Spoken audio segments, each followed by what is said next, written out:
আসসালামু আলাইকুম গাইস, সবাই কেমন আছেন? আশা করি বেশ ভালো আছেন। তো আজকে আমাদের টার্গেট হচ্ছে গিয়ে ঢাকা নারায়ণগঞ্জ বাংলা তাজমহল। তো বাংলা তাজমহল দেখতে আমরা যাচ্ছি দুজন। তো ভিডিওটা কেমন হবে সেটা আপনারা উপভোগ করতে পারবেন, তো সেটার জন্য প্রস্তুত থাকুন। সবাই ভিডিওটা দেখুন। তো অবশেষে গাড়ি যখন স্টার্ট করলাম, স্টার্ট শেষে এতটা গরম পড়েছে এবং এতটা গরম বাহিরে, তো চেষ্টা করলাম গাড়ির ভিতরে এসি ছেড়ে গান ছেড়ে দেন দুজনে মনের অজান্তে একদম রওনা হলাম।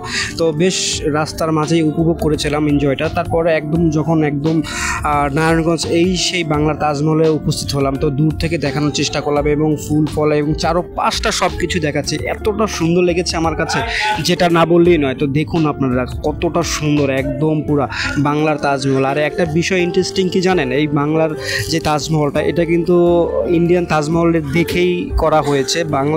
ইন্ডিয়া যেরকম তাজমহল শাহজাহানের, মমতাজের আছে, তো বাংলা তাজমহল হচ্ছে এটা। তো এটা কার জন্য হয়েছে সেটা আসলে আমি জানি না বিষয়টা, যাই হোক ওই বিষয় না বললি। তো আসলে আপনারা খালি চোখ দিয়ে দেখুন কতটা সুন্দর, তাই না?